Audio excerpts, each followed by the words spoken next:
Hi friends, welcome back to my channel. तो आज के আমি একটা বড় ব্লগ করছি, বেশি বড় না, একটু ছোটই করছি। তোমরা যদি পছন্দ করো তাহলে আমি আরও বড় বড় ব্লগ দিব।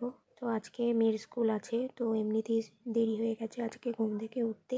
রাত্রে ভালো করে ঘুম হয়নি, দেরি হয়ে যাওয়াতে এই যে সকাল সকাল শুরু করে দিলাম। আবার সকাল বলছি, দেখো সকাল কোথা থেকে থাকলো, দেরি হয়ে গেছে ঘুম থেকে উঠতে। তো এই যে ঘর ঝাড়ু দিয়ে নিচ্ছি। ঘর ঝাড়ু দিয়ে আমি যাব এবার যে কালকের ভিজে জামা কাপড়গুলো ছিল সেই ভিজে জামা কাপড়গুলো রোদে মিলতে। এগুলো কালকের জামা কাপড় মেলে দিলাম, তারপরে চলে আসলাম চা করতে। আমার শাশুড়ি মা চাটা বসিয়ে দিয়ে গেছিলো, আমি দুধ দিলাম। তারপরে এই যে আমি আজকে রোজকারের মতো খেয়ে নিচ্ছি আমার থাইরয়েডের ওষুধ। খেয়ে এই যে চা নিয়ে বসে পড়লাম। আমার বরকে দিয়ে দিলাম চা, ও খেয়ে বেরিয়ে গেল আর আমি নিয়ে বসে পড়লাম চা।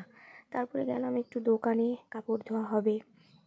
কালকে পাশের বাড়ি একজন মারা গেছিলো, তো সে আমার শ্বশুরমশাই আমার বর গেছিলো শ্মশানে, সেই কাপড়গুলো ধোয়া হবে, নির্মা ছিল না।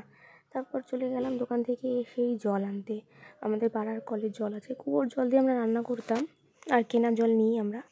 তো কুয়োর জলটা একটু খোলা হয়ে গেছে, তাই কলে চলে গেলাম আমি রান্না করতে বলে দেখুন তো, জল আনতে। সেই জল এনে রান্না হবে, তাই আর কি বলে ফেলাম। তারপর আমি ঝটপট মুছে নেব আমার ঘরগুলো, কারণ স্কুলে যেতে হবে, দেরি হয়ে যাবে। ঘর মুছে স্নান করে তারপরে পুজো দিতে যাব।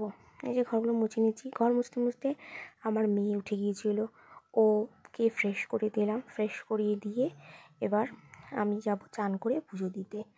তার আগে ও উঠে পড়েছে, ওর ভাতটা হয়ে গিয়েছিলো, তাই ওকে এবার ভাত খাইয়ে দেব, কারণ দেরি হয়ে গেছে আজকে। এই বিছানার অবস্থা দেখো কেমন হয়ে আছে, এগুলো সব গোছাতে হবে তার আগে মেয়েকে খাইয়ে দিই, কারণ ওর খাওয়াটা আগে।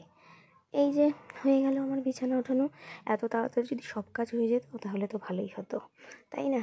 এই যে মেয়ের স্কুলের ড্রেস আমি কি পরে যাব সেগুলো সব রেডি করে রাখলাম। রেডি করে এবার চলে যাব সোজা স্নান করতে, স্নান করে পুজো দেবো। এই যে দেখো বন্ধুরা, আমার পুজো দেওয়া হয়ে গেছে। পুজো দিয়ে গিয়েছিলাম মেয়েকে রেডি করাতে।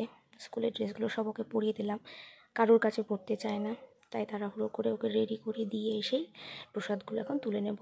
এই যে মেয়ে দৌড়চ্ছে স্কুলে যাওয়ার জন্য, দেরি হয়ে গেছে তাই বলছি তুই দৌড়ো, তুই গিয়ে টোটো দেখ। তারপরে এই যে স্কুল ছুটি হওয়ার পর এই যে সব বাচ্চারা, স্কুলের মধ্যেই পার্ক আছে, তো স্কুলে এই যে খেলাধুলো করছে, লাফাঝাপি করছে। না খেললে পরের দিন আর স্কুল যাবে না। টাটা। আমার ব্লগটা ভালো লাগলে সাবস্ক্রাইব করে দিও। Thank you.